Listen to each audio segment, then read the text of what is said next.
안녕하세요. 반갑습니다. 자, 오늘은 무효와 취소 있는 데를 보도록 하겠습니다. 127페이지입니다. 자, 그러면 127페이지서부터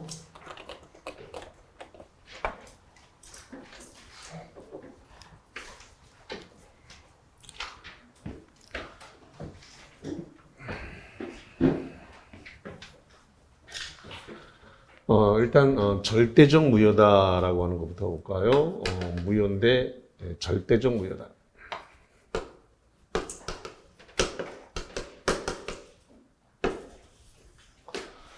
절대적 무효인 것은 일단 103조가 절대적 무효죠. 103조가 뭔가요? 반사회적 법률행위입니다. 그래서 반사회적 법률행위.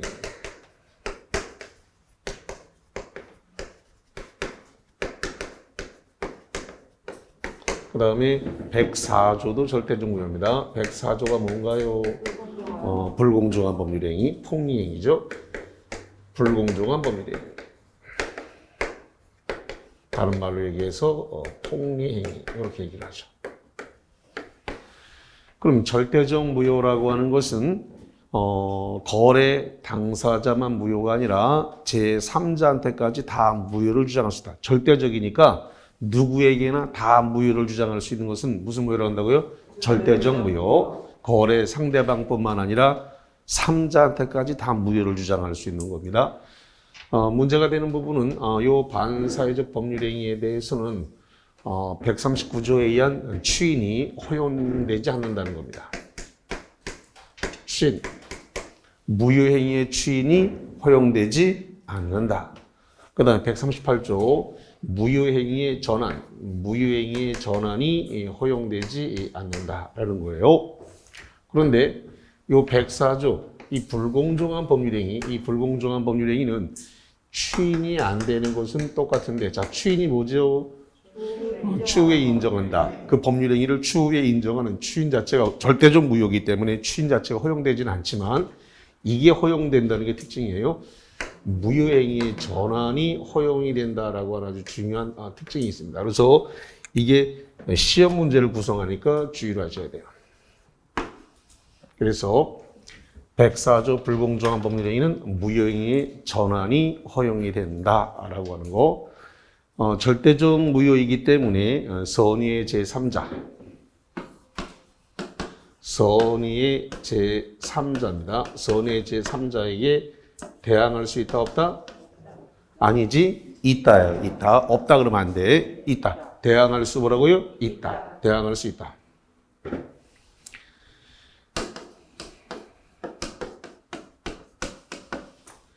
대항할 수 있다라고 하는 말은 무효를 주장할 수 있다. 한 번 있다라고 나오면 끝까지 다 있는 거예요. 그래서 무효를 주장할 수 있다 없다? 있다. 그럼 등기 말소시킬 수 있다 없다? 있다. 등기 말소시킬 수 있습니다. 노란색으로 써놓은 게 주로 시험 문제다. 이렇게 이해를 하면 되겠네요. 자, 그 다음에 절대적 무효의 반대말, 절대적 무효의 반대말이 상대적 무효가 되겠습니다.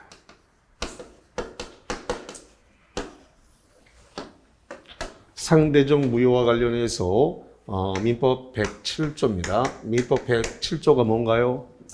비진입니다. 비진이. 진이 아닌 의사표시입니다. 비진이 의사표시는 원칙이 뭔가요? 유효입니다. 다시 107조 1항이 원칙이 뭐라고요? 유효. 107조 1항 단서 조항이 있는데 107조 1항 단서 조항이 뭐냐면 상할수입니다. 자, 상할수는 상대방이 알았거나 알 수 있었을 때는 뭐로 한다? 무효로 한다. 조심할 것은 107조 자체는 유효입니다. 107조 자체는 유효인데 107조 1항 단서, 상대방이 알았거나 알 수 있었을 때는 뭐로 한다? 무효로 한다. 이건 무슨 무효? 상대적 무효. 자, 하나 더 있는데 108조 통정허위 표시입니다. 통정허위 표시에 의한 무효도 무슨 무효다? 상대적 무효다. 상대적 무효라고 하는 말은 무슨 뜻이냐면 거래 당사자만 무효고 선의의 3자에게는 무효를 주장할 수 없다라는 겁니다. 이게 상대적 무효예요. 그렇기 때문에 이 상대적 무효에 해당되는 것은 둘 다 똑같습니다. 139조에 의한 추인이 허용이 됩니다. 138조 무효행위의 전환도 둘 다 허용이 되어집니다. 상대적 무효이기 때문에 선의의 제3자, 선의의 제3자에게 대항할 수 없습니다.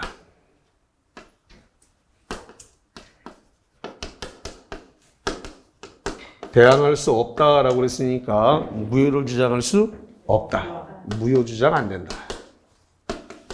무효 주장 안 되는 거죠. 등기 말소시킬 수 있다 없다? 없다. 등기 말소 못 시키죠. 예, 등기 말소 못 시킵니다. 등기를 말소시킬 수 없다. 자, 이렇게 정리를 하겠습니다. 시험 문제에서 문제가 되는 부분은 이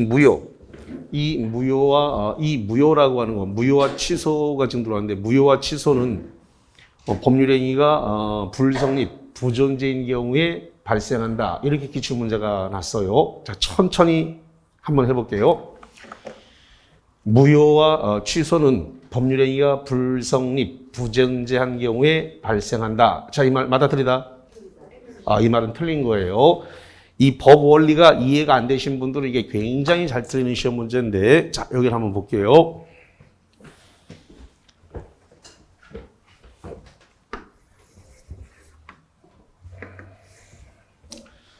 자, 법률행위와 관련해서, 자, 법률행위라고 해보죠. 법률행위란 말이 나오면 뭘로 받아들이라 그랬어요? 계약으로 받아들이라라고 말씀을 드렸고, 계약의 일반적인 성립 요건, 계약의 일반적인 성립 요건이 세 개가 있다 그랬습니다. 뭐뭐 있나요? 당사자가 있어요. 당사자 또 목적을 다른 말로 뭐라 그래요? 내용이라고 한다 그랬습니다. 내용. 자, 그다음에 세 번째는 의사 표시가 있어야 된다라고 그랬죠. 자, 그래서 이게 다 갖춰져야 돼요. 하나라도 안 갖춰지면 안 돼요.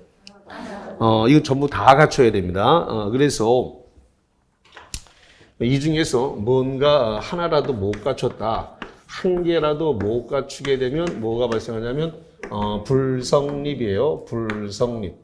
다른 말로 얘기해서 부존재. 불성립, 부존재가 생기는데 뭐가 불성립, 부존재했다는 거예요? 법률행위. 요 계약 자체가 뭐였다고요? 불성립. 다른 말로 뭔다고요? 부존재입니다. 자, 일단 법률행위가 성립을 해야 그 다음에 뭐 하냐면 효력을 논할 수 있다라는 겁니다. 다시 말합니다. 법률행위는 뭐 해야 된다고요? 성립을 해야 뭐 할 수 있다? 효력을 논할 수 있다. 그럼 당사자에게는 권리 능력이 있어야 된다 그랬고, 그 다음에 의사 능력이 있어야 된다 그랬고, 그 다음에 행위 능력이 있어야 된다 그랬어요. 근데 여기서 이제 문제가 되는 부분은 바로 이겁니다. 만약에 의사 능력이 없으면 어떻게 되냐라는 겁니다. 의사 능력이 없으면 어떻게 된다? 무효. 오늘 이야기하고자 하는 무효가 여기서 나오게 됩니다. 뭐가 나온다고요? 무효가 나와요. 무효. 그 다음에 행위 능력이 없다. 행위 능력이 없으면 뭐라 그래요? 제한 능력이라 그래요. 제한 능력. 제한 능력자가 법률행위 한 것도 사법상 효력은 유효입니다. 유효지만 뭐 할 수 있느냐 했더니 취소할 수 있다. 뭐 할 수 있다고요? 취소할 수 있다. 그래서 지금 무효와 취소가 여기서 나오게 됩니다. 그러면 시험 문제가 구성되는 것은, 자, 다시 갑니다. 법률행위가 불성립, 부존재된 경우에 그 법률행위는 무효, 취소로 다뤄진다. 맞아들이다. 틀렸잖요. 법률행위가 불성립, 부존재가 되면 법률행위 자체가 성립을 안 했으니까 무효와 취소를 논할 수 없다. 무효와 취소를 논하려면 법률행위 일단 뭐한다? 성립을 해야 되잖아요. 성립을 해야 그 다음에 효력을 논하지. 그러니까 이게 선행이라고 내 칠판에 써드렸었는데 성립 요건이 뭐라고요? 선행이고 이건 뭐라고요? 후행이에요. 그럼 법률행위 자체가 성립을 안 해서 불성립 부존재는 무효와 취소를 논할 수 있다 없다? 없다. 이게 자꾸 시험 문제로 나오는데 결론적으로 이 구조를 이해했냐를 서술형으로 쭈르륵 내는 거란 말이에요. 다시 법률행위가 불성립 부존재된 경우에 그 법률행위는 무효 취소로 다뤄진다. 맞다 틀리다? 틀렸다. 법률행위가 성립을 안 한 상태에서는 불성립 부존재 상태에서는 무효와 취소를 논할 수 없다. 법률행위가 일단 성립을 해야 뭘 논한다. 성립을 해야만 뭘 논한다? 무효 취소를 논할 수 있다. 자, 이것만 알아도 큰 걸 이제 깨달은 겁니다. 그러니까 이거를 갖다가 이 구조 자체가 딱 머릿속에 없는 상태에서는 이게 시험 문제, 기출문제 여러 번 많이 나왔는데 되게 잘 속아요, 이게. 그래서 법률행위 자체가 불성립, 부존재 상태에서는 무효와 취소를 논할 수 없다. 자, 아주 중요한 문제 해결을 했습니다. 자, 그 다음에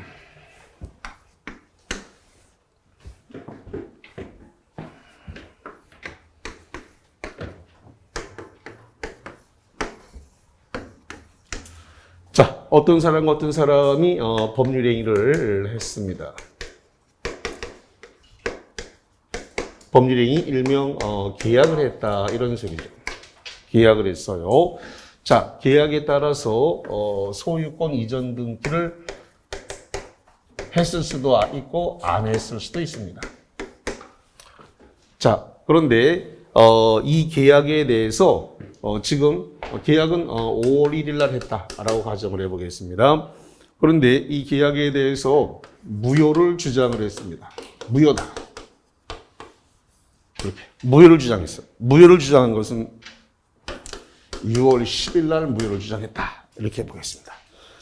자, 무효를 주장을 하게 됐을 때 만약에 무효가 주장이 되면 만약에 이행 전이다. 이행 전이면 이행할 필요가 있을까요? 없을까요? 없죠. 이행 전이면 당연히 이행할 필요가 없어요. 근데 이미 이행을 했다. 이미 이행한 후다라고 하면 부당이득 반환에 관한 문제가 생겨요. 뭐가 발생한다고요? 부당이득 반환, 부당이득에 대한 반환에 관한 문제가 발생을 합니다. 이미 이행을 해버린 상태라면 부당이득 반환에 관한 문제가 생긴다라고 하는 거. 자, 무효라고 하는 것 자체는 효력 자체가 발생했다 안 했다? 안 했다. 무효는 법률행위를 했지만 계약을 했지만 그 계약 자체가 효력을 발생하지 않았다. 자, 그런데 만약에 등기가 넘어갔다 그러 하더라도 이 등기는 뭐가 되는 거예요? 무효가 되는 거예요. 그러면 요 무효가 지금 보는 바와 같이 이 무효가 절대적 무효일 수도 있고, 자, 이 무효가 보시는 바와 같이 절대적 무효가 될 수도 있고 상대적 무효가 될 수도 있고 이렇게 두 개로 나눠지죠. 다시 무효가 어떻게 나눠진다고요? 절대적 무효와 상대적 무효로 나눠지게 된다라는 겁니다. 무효 자체가 절대적 무효이냐 상대적 무효냐로 이렇게 나눠질 수 있다. 이런 소리예요. 자, 만약에 지금 이게 그러면은 지금 매매를 원인으로 해가지고 병에게 넘어갔다라고 해보죠. 병이 선의일 수도 있고 악일 수가 있는데 매매를 원인으로 등기가 이렇게 선의의 3자에게 소유권 이전 등기가 됐다. 이렇게 해보죠. 자, 소유권 이전 등기가 됐다. 그랬을 때 만약에 이 무효가 절대적 무효다.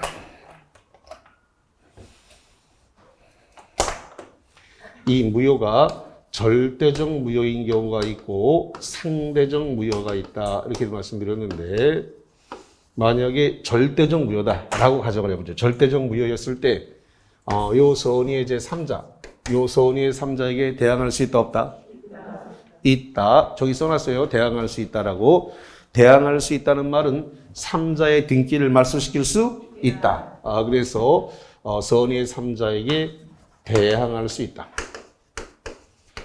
대항할 수 있다는 말은 요 3자의 등기를 말소시킬 수 있다.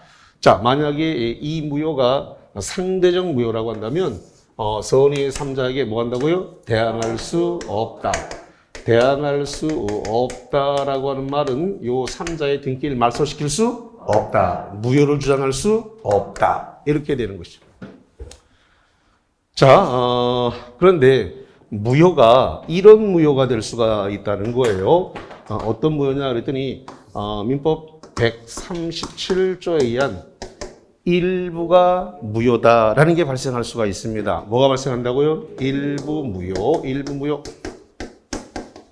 137조에 의한 일부 무효가 발생할 수 있는데, 일부 무효라고 하는 말은 법률행위가 있었는데 일부가 무효가 됐다.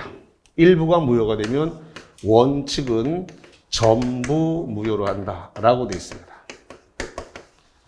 일부가 무효이면 전부를 무효로 한다. 예외가 있는데 예외가 뭐냐면 예외는 이렇게 되어 있습니다. 법률행위를 갖다가 나눌 수 있다. 나눌 수 있다를 가분적이라 그래요. 가분적이고 나머지 부분만 가지고 법률행위를 완성할 수 있는 가상적, 가정적 의사가 있다면 그 법률행위는 무효로 하지 않는다. 무효로 하지 않는다 그랬으니까 뭐가 되는 거예요? 유효가 된다라는 거죠.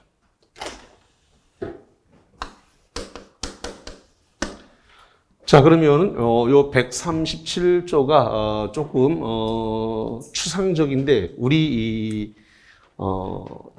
거래계에서는 굉장히 자주 발생을 합니다. 이 부분이 너무 많이 발생을 하기 때문에 실무에서 굉장히 많이 써먹어야 됩니다. 자, 실무상의 것을 한번 실무상의 문제로 한번 접근을 한번 해보죠.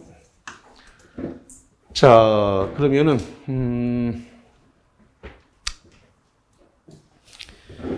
저쪽 해운대라든가 광안리 쪽의 바닷가라고 해보죠.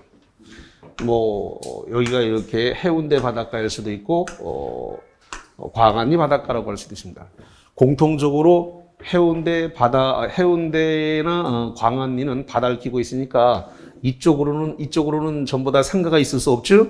예, 도로를 끼고 반대편 쪽으로만 상가가 쫙 있습니다. 해운대나 광안리나 공통 상황인가요? 공통 상황입니다. 자, 그래서 해운대라든가 광안리 바닷가 쪽을 그대로 똑같이 적용되는 상황이기 때문에 그러면 여기에 어떤 횟집을 한다. 해운대라든가 광안리에서 횟집을 하는데 횟집하고 요 뒤에 주택이 이렇게 있다. 그러면 횟집과 주택을 일괄 매매했습니다. 일괄 매매했다라고 하는 것은 횟집하고 주택을 같이 샀다. 이런 소리가 되겠습니다. 그래서 일괄 매매를 했는데 지금 예를 들어 가지고 횟집과 주택을 갖다가 한 20억에 일괄 매매 샀다. 이렇게 한번 해보죠. 근데 지금 요 주택 부분이 화재가 나가지고 주택이 타버렸어요. 주택 부분이 화재가 나서 타버렸네. 일괄 매매를 했으니까 법률행위를 한 거예요? 매매는 계약이거든요. 다시 한번 매매는 계약이니까 뭐라고요? 법률행위예요. 우리가 채권법, 계약법에서 시험범위 안에 들어오는 건 3개예요. 어떻게 3개냐면 매매, 교환, 임대차 이렇게 3개입니다. 다시 한번 계약법의 시험범위 안에 들어오는 건 3개 뭐라고요? 매매, 교환, 임대차. 그럼 매매는 계약이고 채권법이에요. 그래서 매매했다는 말은 법률행위를 했다, 계약을 했다 이 소리예요. 법률행위 했네. 법률행위 했는데 이 중에서 주택이 화재가 나서 다 타버렸다. 그러면 법률행위에 주택이 타버렸으니까 일부 무효사유가 발생했나요?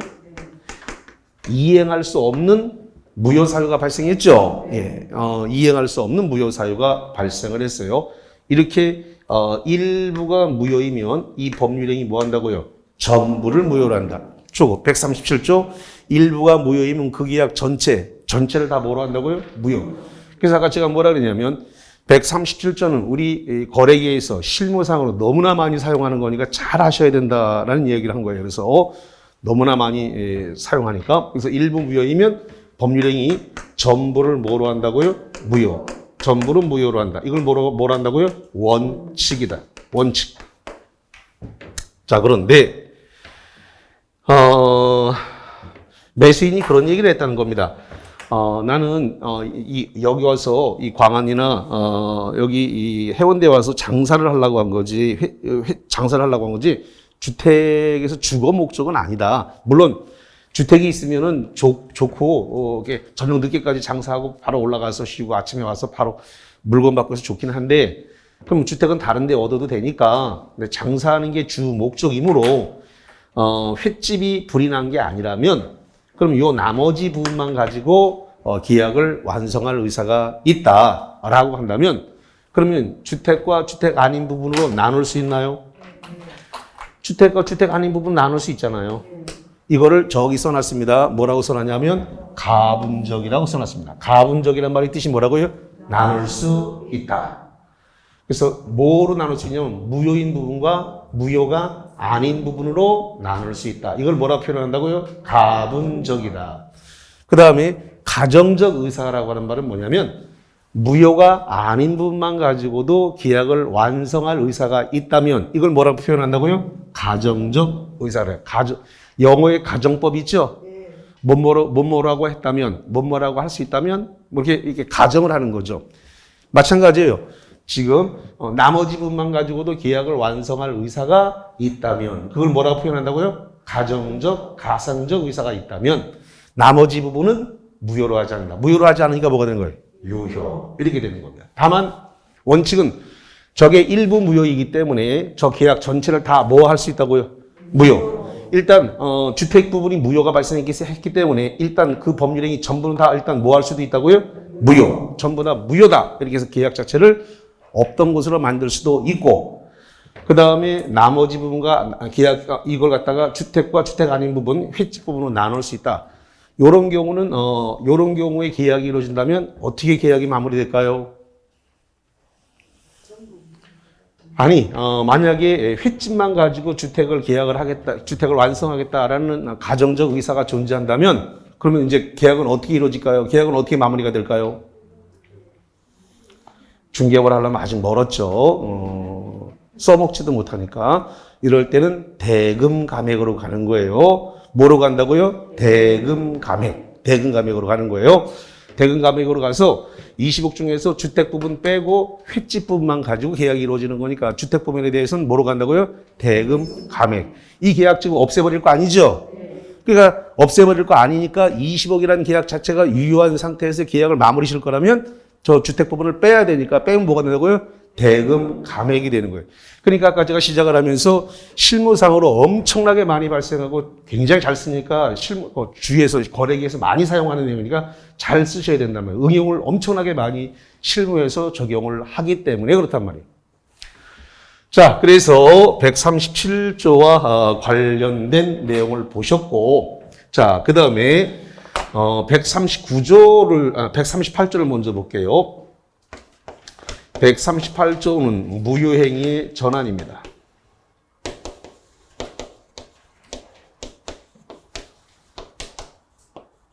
자, 무효행위의 전환인데 이거는 시험 문제가 말이죠. 시험 문제가 무효행위 전환에 관해서는 조문만 냅니다. 조문만. 그러니까 내용은 내지 않아요. 왜냐하면 우리 시험 쪽에서는 크게 이게 발생하지 않기 때문에 그렇습니다. 자, 그러면 어디를 좀 보시냐면은 교재와 관련을 해서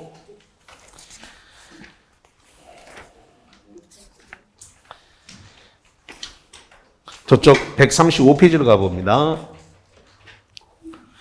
자, 거기 이 134페이지부터 볼게요.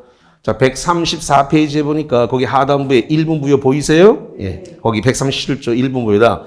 법률행위의 일부분이 무효인 때는 그 뭐라고 됐다고요? 전부를 무효로 한다. 슬롯이 자릅니다. 여기를 원칙 부분이라 그래요. 뭐라고 한다고요? 원칙. 그러나 그 무효가 없더라도 법률행위를 하였을 거라고 인정된 때는 나머지 부분은 무효가 되지 않나. 무효가 되지 않으면 뭐가 되는 거예요?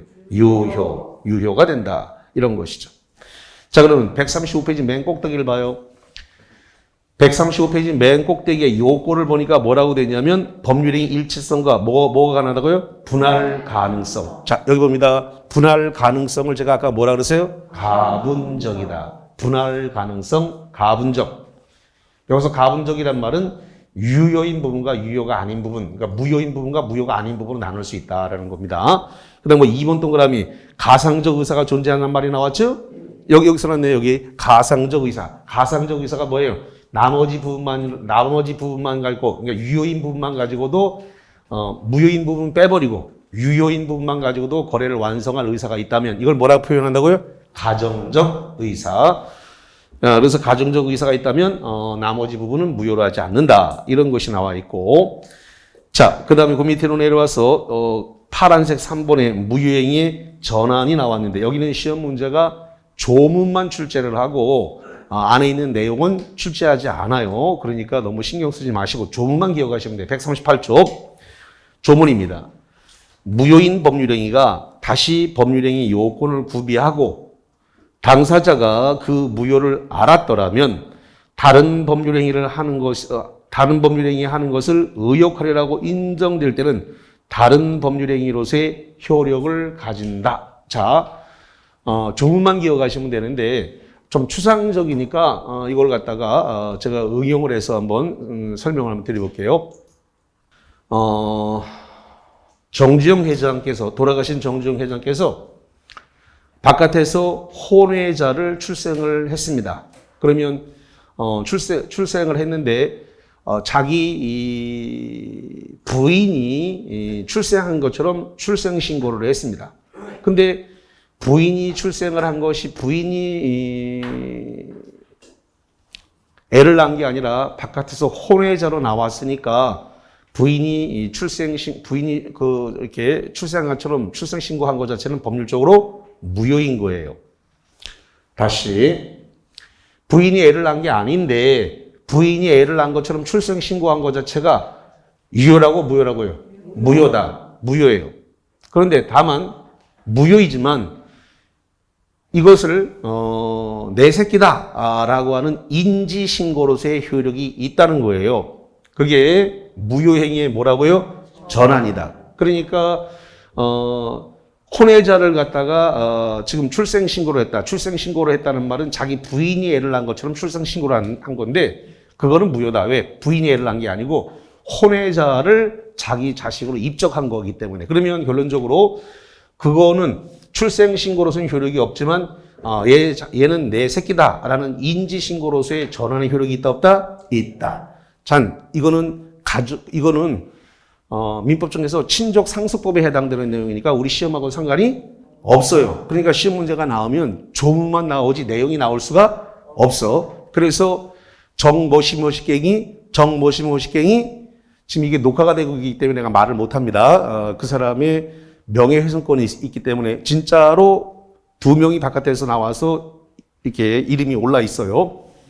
너무나 유명한 사람이기 때문에 얘기하면 다 알아요. 여러분들도 누군지. 내가 그 사람은 명예를 위해서 내가 그 사람 이름 밝히지 않겠습니다. 그래서 이름 밝히면 안 된다 그랬어. 녹화가 되고 있어. 더군다나 전국 방송 다 나가는 건데 내가 정모시모시 얘기하면 안 되지. 정주영 회장이라는 것까지만 얘기를 하겠어. 그거는 상관이 없으니까. 자, 그러면 내가 방금 전에 얘기한 것이 교재에도 실려가 있나? 잠깐만 봅시다. 그게 그래. 그 135호 오른쪽에 있네. 그 참고상에 들었네. 참고상에 2번에 들었네.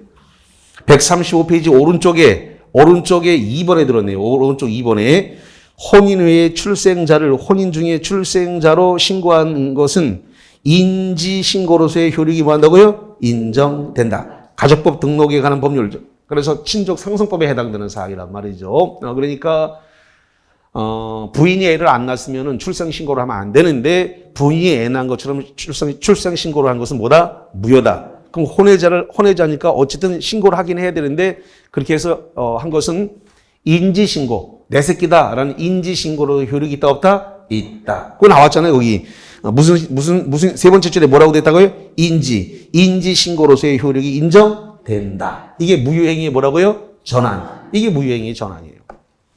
근데 이게 부동산하고 무슨 상관이 있냔 말입니다. 아무 상관 없죠? 그러니까 시험 문제 나온다, 안 나온다? 안 나온다. 안 나와. 그런데 한 개가 시험 범위 안에 들어오는 게 있는데 그게 그 유명한 바로 요겁니다. 104조 무효행위 전환. 104조 불공정한 법률행위를 했다 하더라도 무효행위의 전환이 발생할 수 있다 없다? 있다. 요게 우리 시험 문제 104조 무효행위 전환. 104조 불공정한 법률행위가 138조 무효행위 전환을 가져올 수가 있다. 요거 예외가 하나가 있기 때문에 요게 이제 우리 시험 문제예요. 그러니까 다른 거는 그 모시갱이는 생각하지 말고 또 그런 것만 기억한다고 또. 그거 필요 없고 시험 문제 나오는 거 불공정한 법률행위 요게 무효행위 전환이 발생할 수 있다 없다? 있다. 우리 쪽에서는 판례가 딱 하나밖에 없는데 이게 이 판례를 소개하면 이렇습니다. 재건축 조합에서 재건축 조합 범위 내에 주택과 상가가 있는데 그 주택과 상가가 꼭 필요해. 꼭 필요해가지고 그거를 매입하는 과정에서 거의 이 10배에 해당되는 10배는 아니지만 10배 금액에 거의 한 9배, 10배에 해당되는 금액으로 주고 샀습니다. 그러면 불공정한 법률행위는 시세 몇 배 이상 벌어지게 된 불공정한 행위로 봐요. 4배에서 5배 이상 벌어지면 불공정한 법률행위다. 그래서 급부와 반대급부 사이의 현저한 불균형은 4배에서 5배 이상 차가 발생하면 대법원 판례는 불공정한 법률행위가 발생할 요소가 있다. 이렇게 보고 있어요. 근데 거의 10배를 주고 샀으니까 104조 불공정한 법률행위가 발생한다 안 한다? 한다. 그럼 104조 불공정한 법률행위가 발생하면 무슨 무효다? 절대적 무효다. 그러면 재건축 조합은 그 토지와 건물이 꼭 있어야 되니까 무효가 되면 안 되죠. 재건축을 하는 데 있어서 가장 노른자리에 있기 때문에 그거를 매입 안 하면 안 된단 말이죠. 그걸 꼭 매입해야 되는 상황이야. 근데 그걸 만약에 매입이 안 이루어진다 그러면 사업에 지장을 주는 상황이란 말이죠. 그래서 꼭 사야 돼. 꼭 사야 되는 과정이라고 한다면 그렇다면 그 사람들이 뭘 모르고 그렇게 계약을 해가지고 불공정한 법률행위가 됐는데 그 사람들이 이게 4배에서 5배 이상 차가 발생하면 불공정한 법률행위가 그랬다면 그렇게 계약을 하지 않았으리라고 보니까 계약을 다시 정리를 해서 한 3배에서 4배 정도로 계약을 했다면 무효행위의 전환이 발생할 수 있다 없다? 있다. 우리 쪽은 딱 하나밖에 없어요. 이 판례가. 그 판례 9, 10월에 동형 모의고사 과정에서 낼 겁니다. 그래서 보시면 되겠고 그 판례가 혹시 있나? 잠깐만 봅시다. 저쪽 제가 104조 쪽에서 잠깐만 찾아봐 드릴게요. 104조 쪽에 저 내용이 있을 수 있으니까 잠깐만 104조에서 봐드리겠습니다.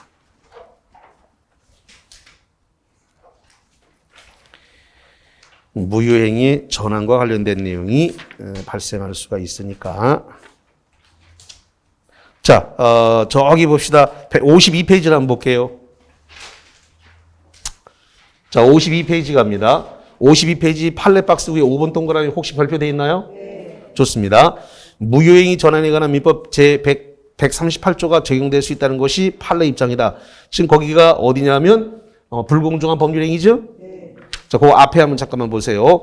어디냐면은 50페이지를 보세요. 50페이지입니다. 50페이지 꼭대기 제목이 뭐라고 돼 있어요?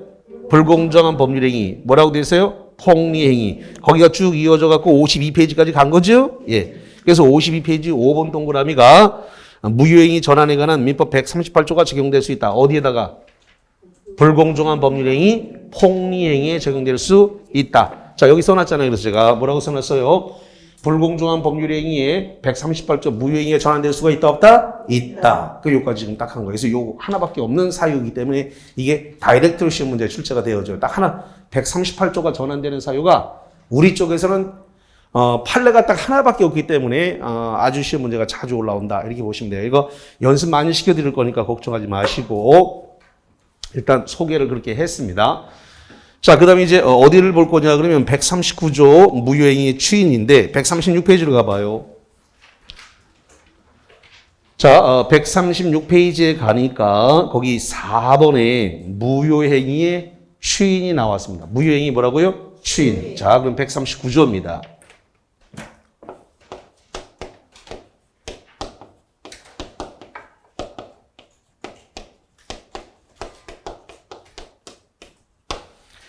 자, 무효행위의 추인인데, 이것은, 법률행위 자체가, 무효다라는 것을, 자, 무효인 법률행위를 했어요. 이거부터 먼저 할까요? 무효행위를 저지른 자가, 특히 강행법규를 위반한 자가, 나 무효행위 저질렀다, 강행법규 위반 행위를 했다라고 스스로 무효를 주장할 수 있을까요? 없을까요? 있습니다. 이걸 갖다가 호루라기 부는 사람이라고 표현합니다. 뭐라고 표현한다고요? 호루라기 부는 사람. 무효행위를 저지른 사람, 강행법규를 위반한 사람이 스스로 무효행위를 주장하는 것은 신의 측에 반하지 않는다라는 판례가 있는데, 이거는 민법 총칙부터 해서 저 민사특별법까지 다 똑같이 적용돼요.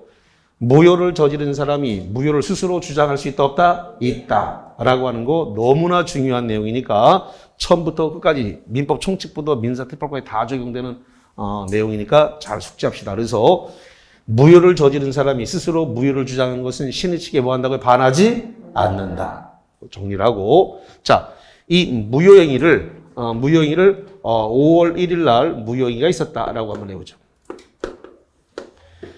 자, 무효행위가 있었던 것은 5월 1일입니다. 근데 이거를 무효행위다라는 것을 갖다가 알면서, 이 알면서를 갖다가 알고 이렇게 표현해요. 알면서 이걸 갖다가 추인했습니다. 추인이 뭐예요? 추에 인정했어요. 무효라는 걸 알면서 추인했다 하면 이 추인 한때로부터 뭐가 되냐 했더니 새로운 법률행위가 된다는 겁니다. 새로운 법률 행위로 본다라는 겁니다. 새로운 법률 행위로 본다 그랬으니까 추인을 하게 되면 그 추인한 날로부터 요 추인이 언제 했냐 그러면 6월 10일 날 했습니다. 추인한 때부터 새로운 법률 행위를 본다 그랬으니까 6월 10일자로 이게 유효가 된다라는 겁니다. 자, 조심할 것은 추인을 했다라고 해서 추인을 했다 그래서 6월 10일 날 추인했다 그래서 5월 1일 날 이 무효가 유효로 전환되지는 않습니다. 다시 합니다. 6월 10일 날 이 무효행위를 추인했다 그래서 5월 1일자까지 이 5월 1일 날 했던 이 무효행위가 유효로 바뀐다 안 바뀐다? 안 바뀐다.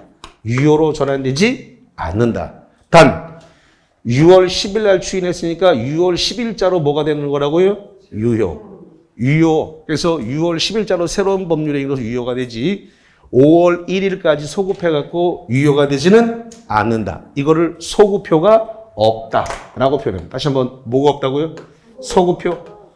소급효가 있다 없다? 없다. 그래서 원칙적으로 소급효가 없다라는 겁니다. 다시 한번 소급효니까 6월 10일 날 추인해갖고 새로운 법률행위가 됐다 그래서 5월 1일까지 소급해서 이게 유효로 바뀐다 안 바뀐다? 안 바뀐다. 이게 그래서 추인했다 하더라도 이거는 유효가 되지 않는다.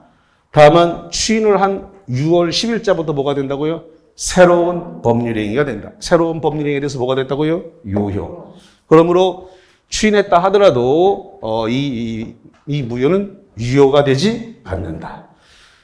그러나 당사자 간에 거래 당사자 간에 요걸 갖다가 요거 5월 1일까지 소급해서 우리가 쓰기로 하자. 그래서 돈은 5월 1일자로 주고받자. 이렇게 당사자 간에 특약은 할 수 있습니다. 예외적으로 당사자 간의 특약으로 유효를 시킬 수 있다 없다? 있다.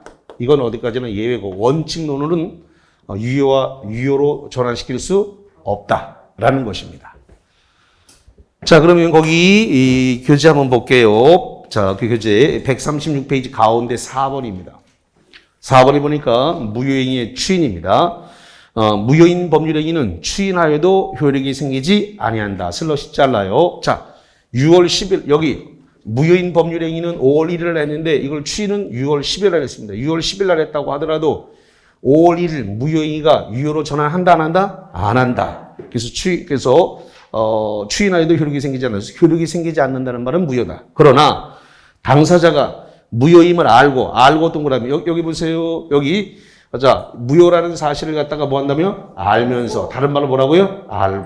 알면서 또는 알고 추인을 했다. 알고 무효임을 알고 추인할 때는 새로운 법률행위가 된다. 새로운 법률행위가 뭐가 된다고요? 유효. 새로운 법률행위를 본다 그랬으니까 유효가 된다라는 이야기가 되겠습니다. 이게 그 유명한 무효행위의 추인이다라는 겁니다. 무효행위의 추인이다. 자, 조금 이따가 다시 하겠습니다만은 이런 말씀을 잠깐 들어볼게요. 자, 조금 이따가 또 할 겁니다만은 취소를 하게 되면 취소의 효력이 어떻게 될까요? 소급 무효돼요. 다시 합니다. 이따가 다시 할 거예요. 취소하면 뭐가 된다고요? 소급 무효가 돼요. 그래서 취소하면 소급 무효가 됐습니다. 그러면 무효가 됐으니까 이 무효를 갖다가 139조 무효행위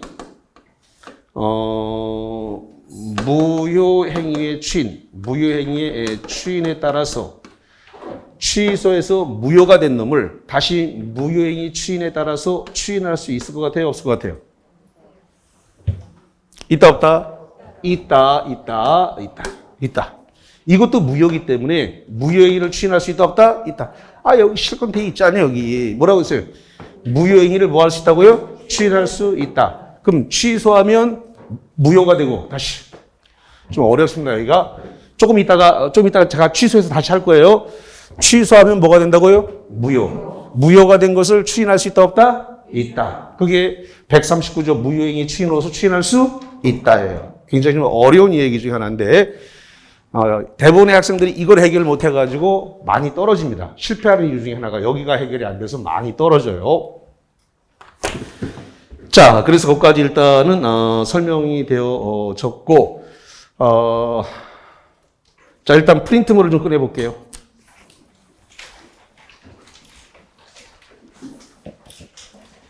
자, 메일 정리 노트와 관련해 가지고 1번 문제를 풀어보겠습니다. 메일 정리 노트 1번입니다.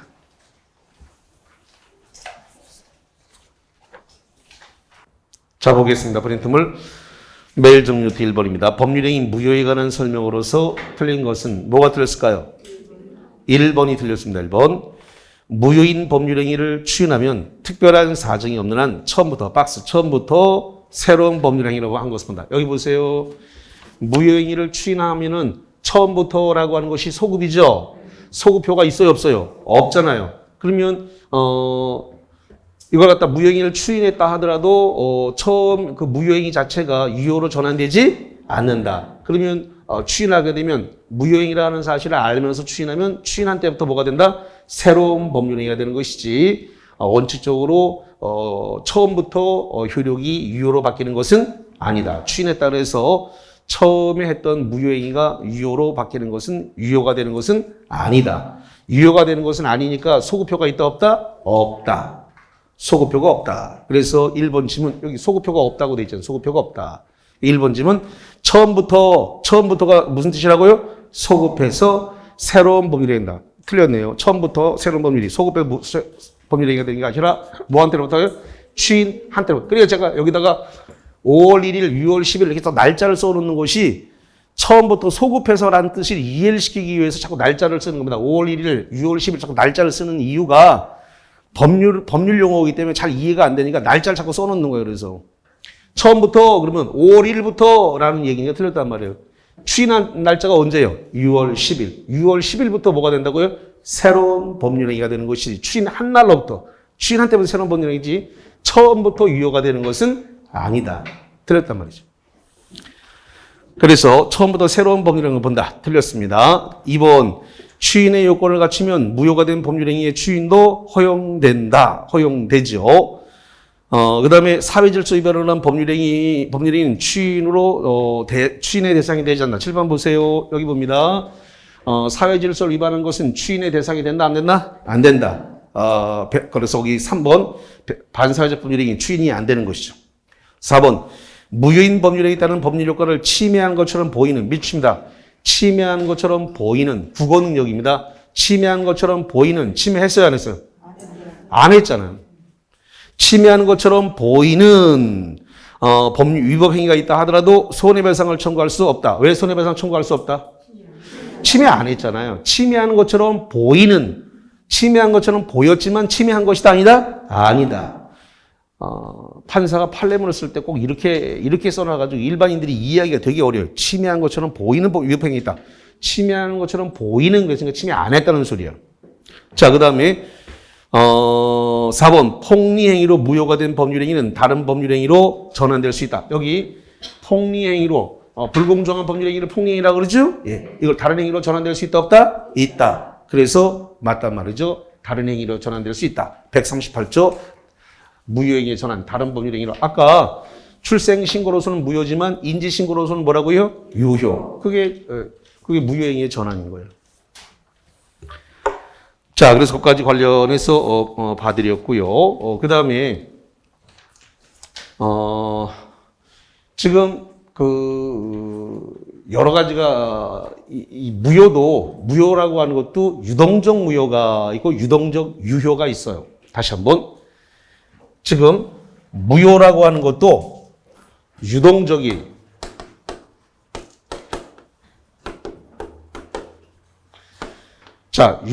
무효가 있는데, 유동적 무효라는 것은 무효이긴 한데, 아직 확정되지 않았다. 이런 겁니다. 법률행위가 아직 확정되지 않은 상태를 말하는 거다.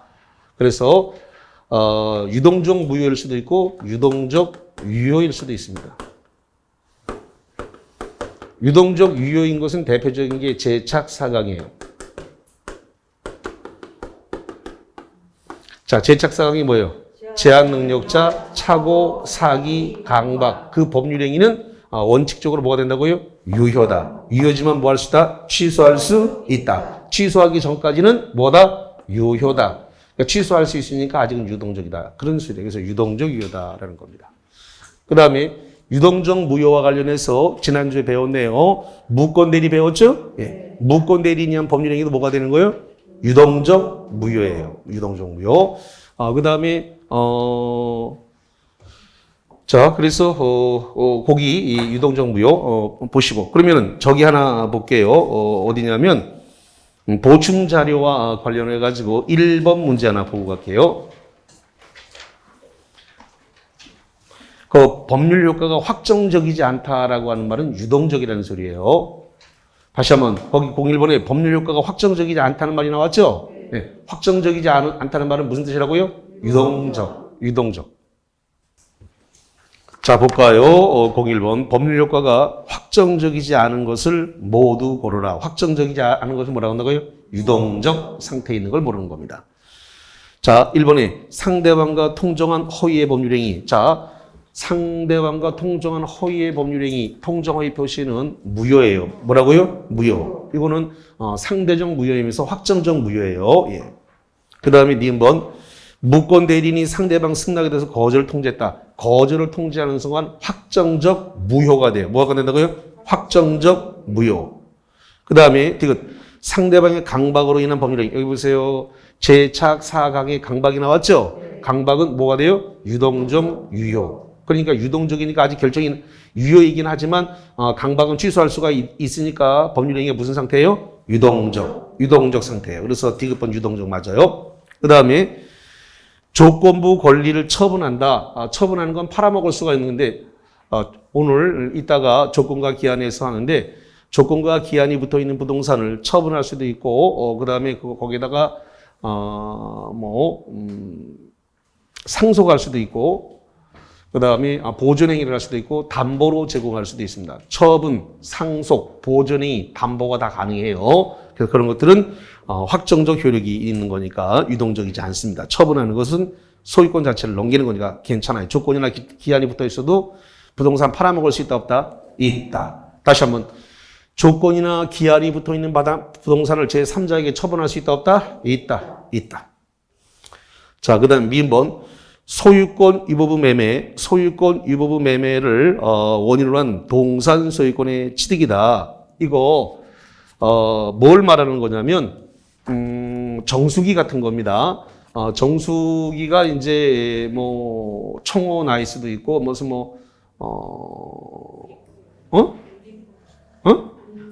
웅진코웨이 같은 것도 있고 그다음에 뭐 브랜드가 여러 개가 많이 있는데 그러면은 보통 그런 회사들하고 보통 3년에서 5년 정도 계약을 합니다. 회사마다 다르긴 한데 3년에서 5년 정도 계약을 해가지고 지금 학원에도 정수기가 있는데 그 정수기 회사는 어디 건지는 모르겠습니다만은 계약을 어떤 정수기 회사하고 계약을 하게 되면 정수기는 들고 왔다리 갔다리 할 수 있으니까 동산이죠? 네. 동산입니다. 그러면은 거기에 청원 아이스인지 아니면 웅진 건지 기타 어떤 건지 모르겠습니다만 그 회사하고 계약을 하고 정수기를 갖다 놨습니다. 움직일 수 있는 건 동산입니다. 그러면 계약을 예를 들어서 5년을 했다라고 해봅시다. 5년을 했으면 5년 동안 소유권이 누구한테 있는 거예요? 정수기 본사한테 있습니다. 누구한테 있다고요? 정수기 본사. 본사가 소유권을 가지고 있는 거고 5년 동안 달달이 사용료를 쫙 내게 되면 5년이 지나면 소유권이 학원으로 딱 넘어오는 거예요. 그게 소유권 위법부 매매라 그래요. 다시 갑니다. 거기 미음번에 소유권 위법부 매매라고 돼 있죠. 예. 그러면 저 정수기를 소유권 위법부 매매를 한 거예요. 정수기는 동산이고 그랬을 때 5년 동안 이걸 갖다가 잘 이렇게 사용료 내 가지고 5년을 다 채우게 되면 달달 리스비가 되겠죠. 리스비를 내게 되면 5년 뒤에 소유권이 넘어오는데 음식점 같은 데도 그 대부분 다 그 정수기가 닫았는데 음식점도 문 닫을 수가 있잖아요. 그렇게 됐으면 5년 못 채웠으니까 그러면 이제 소유권이 다시 본사로 돌아간단 말이죠. 소유권이 다시 본사로 돌아가고 정수기 본사에서 회수에 갈까 안 갈까? 회수에 가지. 소유권이 누구한테 있으니까? 본사한테 있으니까 5년 안 채웠으니까 본사에서 그걸 갖다가 다 도로 가져간다고요. 그러니까 5년 동안 소유권이 유보된 상태니까 유보됐으니까 아직은 확정적이 아니죠. 예. 그래서 아직은 확정적이지 않은 상태가 되는 거예요. 그래서 미음번 이 효과가 확정적이지 않습니다. 그래서 5번이 디귿하고 미음이 법률 효과가 확정적이지 않고 유동적 상태에 있다. 이렇게 정리를 하겠습니다. 여기까지 하고 쉬었다가 와서 뭐 할 거냐면 토지거래 허가 구역을 볼 건데 교재 상태로는 어디 쪽에 해당되냐면 130페이지가 되겠습니다. 여기서부터는 쉬었다가 보도록 할게요.